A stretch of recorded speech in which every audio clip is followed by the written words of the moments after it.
जय श्री कृष्णा दोस्तों। साथ निभाना साथिया भाग 3 में आपका स्वागत है। आपके भाग 2 को प्यार देने के लिए धन्यवाद।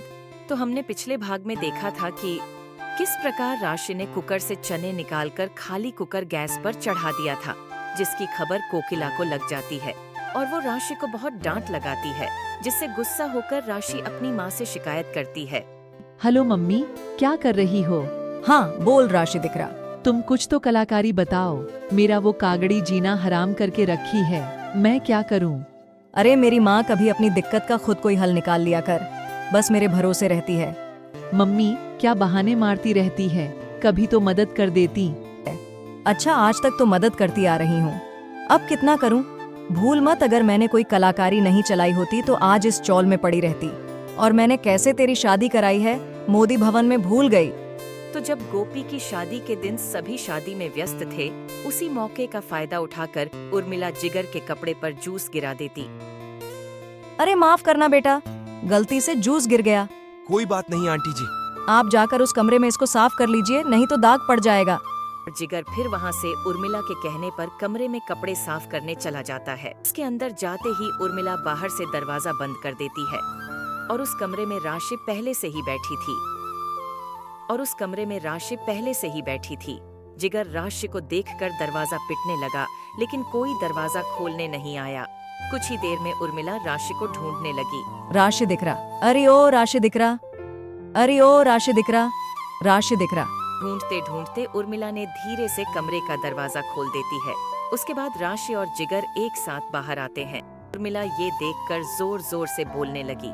हाय हाय, ये क्या हो गया? राशि, तुमने मुझे कहीं मुंह दिखाने के लायक नहीं छोड़। हाय हाय, ये क्या हो गया?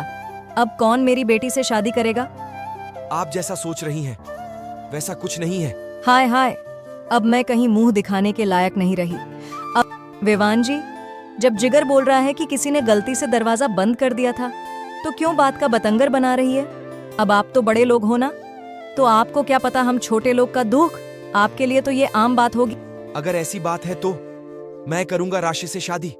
देखिए विवान जी, अगर ऐसी बात है तो मेरा बेटा जिगर आपकी बेटी राशि से शादी करेगा। मोटा भाभी, ये निर्णय जल्दबाजी में लेना उचित नहीं है। कोकिला जवाब दे, वैसे राशि भी कोई बुरी नहीं है, वो भी बहुत अच्छी लड़की है। कितना अच्छा होगा कि कान्हा जी की कृपा से हमारे परिवार में एक साथ दो अच्छी बहुएं आ रही हैं। ठीक है, जैसा आपको ठीक लगे। कुछ देर बहस करने के बाद सभी राशि और जिगर की शादी के लिए मान जाते हैं और कुछ ही देर में गोपी और अहम से साथ राशि और जिगर की भी शादी हो जाती है। तो इस प्रकार राशि और जिगर की शादी हो जाती है। राशि और उर्मिला की बातें खत्म ही होने वाली थीं कि कोकिला वहां आ जाती है। राशि, जी काकी जी। घर का काम छोड़कर दिन भर फोन लगी रहती हो, कभी घर पर भी ध्यान दे दिया करो। की मम्मी की थोड़ी तबीयत खराब थी, तो सोची थोड़ा हाल पूछ लूं। वो तुम रोज बात करती हो, इसका मतलब तुम्हारी माँ रोज बीमार रहती हैं क्या? रसोड़े में सारा काम पड़ा है, पहले उसे खत्म करो। जी काकी जी। फिर राशि किचन का काम करने चली जाती है।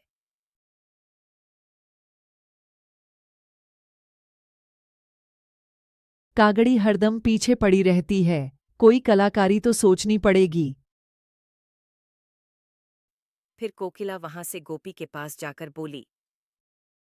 गोपी बहू, जी माँ जी। क्या करती रहती हो और ये कमरा इतना गंदा क्यों है? अहम दिकरा को सफाई पसंद है, तो कमरे की सब चीज को सफाई से और चमका कर रखना, समझी गई? जी माँ जी। सारो। गोपी कोकिला के कहे अनुसार वो कमरे की सफाई करने लगती है। कमरे की सफाई तो अच्छे से हो गई, लेकिन ये अहम जी का लैपटॉप बहुत ही गंदा हो गया है। इसको साफ कर दी तो अहम जी खुश हो जाएंगे। उसके बाद गोपी अहम के लैपटॉप को धोने लगती है और धोकर धूप में रस्सी पर टांग देती है। कुछ देर में जब अहम घर आता है तो अरे मेरा लैपटॉप कहाँ गया? यही तो रखा था। वह अपना लैपटॉप ढूंढने लगा, लैपटॉप ना मिलने पर वह इधर उधर ढूंढने लगा। ढूंढते ढूंढते अहम छत पर पहुंच जाता है और लैपटॉप देखकर गुस्से चिल्लाता है। मॉम, मॉम, मॉम, कोकिला और गोपी छत पर जल्दी से पहुंचती है। ये देखिए, इस गवार ने ये क्या किया? गोपी बहू, ये क्या किया तुमने? माँ जी, वो लैपटॉप बहुत गंदा लग रहा था। मैंने सोच उसे धोकर साफ कर दूं। मुझे नहीं पता था कि ये खराब हो जाएगा। अरे डफोर, तुम्हारी मति मारी है क्या? जो लैपटॉप धो दिया। तुम आज से अहका दिकरा का कोई भी सामान नहीं छुओगी। मैंने इसको बोला था कि मेरे सामानों को हाथ नहीं लगाना, लेकिन ये गावर मेरा लैपटॉप को धो दिया। अहम और कोकिला दोनों मिलके गोपी को बहुत डांट लगते हैं। फिर गुस्से से वहां से चले जाते हैं। गोपी घर के मंदिर में कुछ देर बैठे जाती है और फिर अपने काम में लग जाती है। कहानी पसंद आई हो तो एक लाइक जरूर करें। और ये देखने के लिए कि गोपी ने कैसे मोदी भवन में चोरी होने से बचाया, कमेंट में भाग 4 लिखना भूले। और भी मजेदार कहानियों के लिए चैनल को सब्सक्राइब करना ना भूले। जय श्री कृष्ण।